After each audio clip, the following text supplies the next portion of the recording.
Hola a todos y bienvenidos a este nuevo episodio del podcast. Hoy vamos a hablar de un tema que quizá no parece tan emocionante a primera vista, pero que es absolutamente crucial si quieres mejorar como ciclista, ya seas principiante o tengas algo más de experiencia. Estoy hablando del entrenamiento en la famosa Zona 2 o Z2. Seguramente has oído hablar de las zonas de entrenamiento, ¿verdad? Estas zonas se calculan en función de tu frecuencia cardíaca o tu potencia sobre la bici y son una de las mejores maneras de estructurar tus entrenamientos para maximizar tus resultados. Sin embargo, hay una zona en particular que suele ser subestimada o incluso ignorada por muchos ciclistas: la Zona 2. Hoy vamos a profundizar en por qué es tan importante que dediques una parte significativa de tu tiempo a entrenar en esta zona de baja intensidad. Puede que no te haga sentir como un superhéroe cuando lo estás haciendo, pero créeme, los resultados a largo plazo son impresionantes. En este episodio vamos a desglosar qué es exactamente la Z2, por qué deberías entrenar en ella, cómo hacerlo correctamente y, lo más importante, cómo te vas a ayudar a convertirte en un ciclista más eficiente y resistente. ¿Estás listo? ¡Vamos allá! Vale, empecemos por lo básico. ¿Qué demonios es la Zona 2? Cuando hablamos de zonas de entrenamiento, estamos hablando de dividir tu esfuerzo en diferentes niveles de intensidad, basándonos en tu frecuencia cardíaca, potencia o incluso en cómo te sientes. Cada zona tiene un propósito específico, pero la Zona 2 se sitúa en la parte baja del espectro. Para que te hagas una idea, la Zona 2 suele corresponder al 60 a 70% de tu frecuencia cardíaca máxima o de tu FTP, umbral funcional de potencia. Si no tienes idea de cuál es tu frecuencia cardíaca máxima o tu FTP, no te preocupes, hay muchas formas de calcularlo, pero lo importante aquí es que Zona 2 es una intensidad bastante baja. Tanto que, si estás entrenando correctamente en Zona 2, deberías ser capaz de mantener una conversación sin sentir que te falta el aire. De hecho, esa es una forma bastante fiable de saber si estás en Zona 2. ¿Puedes hablar sin jadear? Si es así, estás en el buen camino. Ahora bien, ¿qué hace que la Zona 2 sea tan importante? La respuesta está en la base de todo entrenamiento aeróbico. Cuando entrenas en esta zona, estás trabajando tu sistema cardiovascular de una manera que promueve la eficiencia y la resistencia. Estás mejorando la capacidad de tu cuerpo para utilizar el oxígeno de manera eficiente, lo que se traduce en un mejor rendimiento a largo plazo. Pero no solo eso, entrenar en Zona 2 también mejora la capacidad de tu cuerpo para quemar grasa como fuente de energía. Y esto es importante porque cuando pedaleas a intensidades más altas, como en Z3 o Z4, tu cuerpo tiende a quemar más carbohidratos, que son una fuente de energía limitada. Pero si entrenas en Zona 2, le enseñas a tu cuerpo a ser más eficiente y a usar la grasa, que es una fuente de energía prácticamente infinita en comparación. En resumen, entrenar en Zona 2 es como construir los cimientos de una casa. Si los cimientos no son sólidos, la casa se derrumba. Lo mismo ocurre con tu rendimiento en la bici. Si no tienes una buena base aeróbica, tus entrenamientos de alta intensidad no serán tan efectivos como podrían ser. Vamos a hablar ahora de los beneficios a largo plazo de entrenar en Zona 2. Y cuando digo a largo plazo, lo digo en serio. No esperes que entrenar en Zona 2 te dé un chute inmediato de energía o que de repente mejores tus tiempos en una semana. Este es un juego de paciencia, pero te prometo que los resultados valen la pena. Primero, el incremento de la capacidad aeróbica. Cuando entrenas en Zona 2, estás entrenando específicamente tu sistema aeróbico, lo que significa que estás enseñando a tu cuerpo a ser más eficiente en el uso de oxígeno. Esto te permitirá mantener esfuerzos durante más tiempo, sin fatigarte tanto. En otras palabras, estarás construyendo una base sólida que te permitirá rendir mejor cuando llegue el momento de subir la intensidad.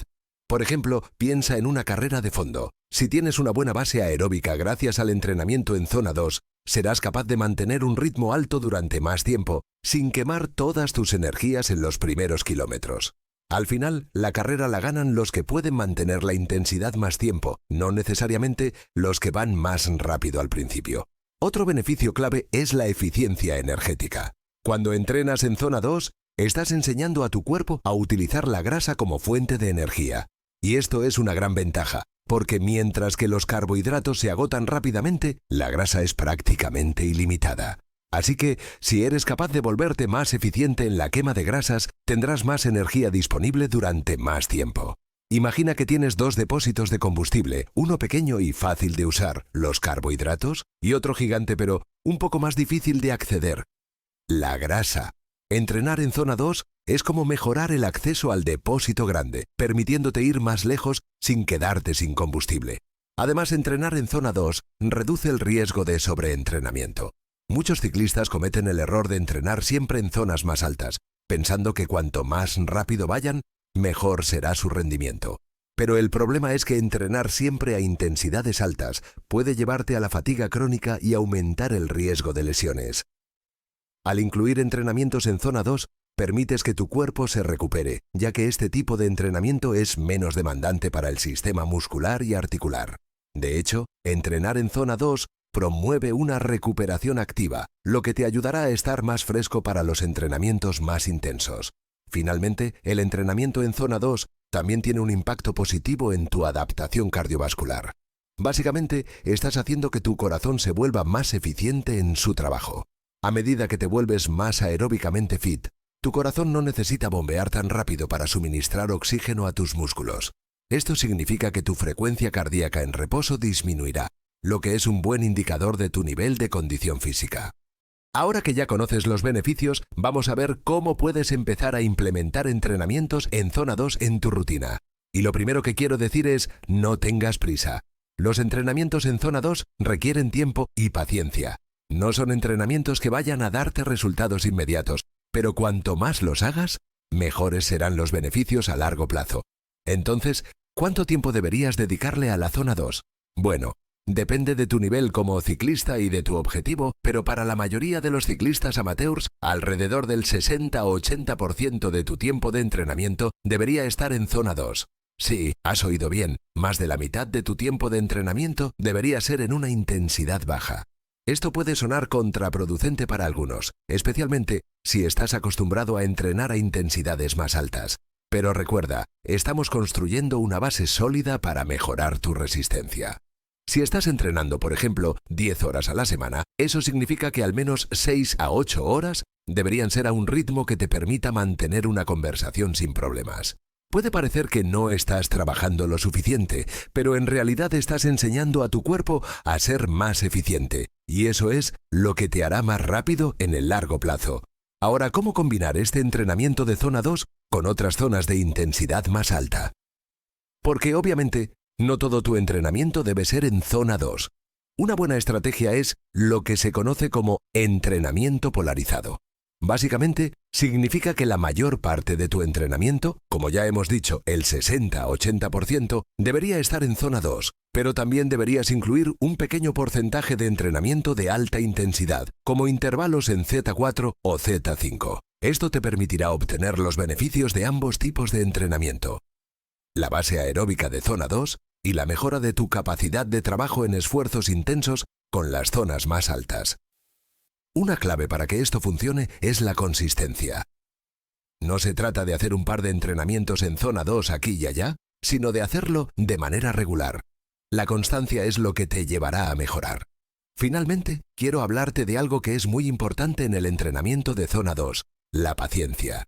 Sé que no es fácil entrenar a intensidades bajas, especialmente cuando estás acostumbrado a ir a tope todo el tiempo, pero te aseguro que si mantienes la constancia, los resultados vendrán. El progreso en zona 2 es acumulativo, lo que significa que no lo notarás de un día para otro, pero después de semanas y meses de entrenamiento, te darás cuenta de lo mucho que has mejorado. Vamos a hablar ahora de algunos errores comunes que los ciclistas suelen cometer cuando entrenan en zona 2 y cómo puedes evitarlos. El primer error es subestimar la importancia de zona 2. Muchos ciclistas piensan que si no están sudando a chorros o sintiendo que están al límite, no están mejorando. Pero nada más lejos de la realidad. Como hemos dicho, entrenar en zona 2 es lo que te va a permitir ser más eficiente y resistente a largo plazo. Si siempre entrenas a intensidades altas, te arriesgas a sobrecargar tu cuerpo y limitar tu progreso. Otro error común es no ser capaz de mantener la intensidad en zona 2. A menudo, los ciclistas creen que están entrenando en zona 2 cuando en realidad están en zona 3, lo que se conoce como la zona gris. Esta zona no es lo suficientemente baja para obtener los beneficios de zona 2, pero tampoco lo suficientemente alta para trabajar la intensidad. Por eso es clave que monitorees tu frecuencia cardíaca o potencia para asegurarte de que estás realmente en zona 2. Puede que te sorprenda lo fácil que es salirte de esa zona si no estás prestando atención. Un tercer error es la falta de monitoreo. Muchos ciclistas entrenan por sensaciones, lo cual está bien si tienes mucha experiencia, pero la mayoría de nosotros necesitamos una herramienta para asegurarnos de que estamos entrenando en la intensidad correcta. Usar un medidor de frecuencia cardíaca o un medidor de potencia es fundamental para mantenerte en zona 2. Incluso si crees que estás entrenando a baja intensidad, un monitor te dará la seguridad de que realmente lo estás haciendo bien. Ahora, no quiero que solo tomes mi palabra sobre la importancia del entrenamiento en zona 2. Vamos a ver algunos estudios y testimonios de ciclistas profesionales que respaldan lo que estamos hablando. En los últimos años se ha hablado mucho sobre el entrenamiento polarizado, que básicamente dice que deberías pasar la mayor parte de tu tiempo entrenando a baja intensidad, zona 2, y solo una pequeña parte a alta intensidad. Este tipo de entrenamiento ha sido respaldado por numerosos estudios científicos y es utilizado por muchos ciclistas profesionales. Uno de los estudios más citados es el realizado por Stephen Seiler, un investigador de renombre en el campo del rendimiento deportivo. En su investigación, Seiler descubrió que los atletas de resistencia de élite, incluidos ciclistas, corredores y esquiadores, pasaban alrededor del 80% de su tiempo entrenando en zona 2 o por debajo y solo un 20% en intensidades más altas. ¿El resultado? Estos atletas no solo mejoraron su resistencia, sino también su rendimiento en competiciones de alta intensidad. Además, si hablas con ciclistas profesionales, muchos te dirán que el entrenamiento en zona 2 es una parte fundamental de su preparación. Gente como Chris Froome o Tadej Pogačar dedican horas y horas a rodar en esta zona, construyendo una base aeróbica que les permite rendir al máximo cuando llegan las etapas de alta montaña o los sprints más intensos. Si lo que buscas es mejorar, lo que necesitas es Beck. No entrenes más, entrena mejor. Entrena con Beck.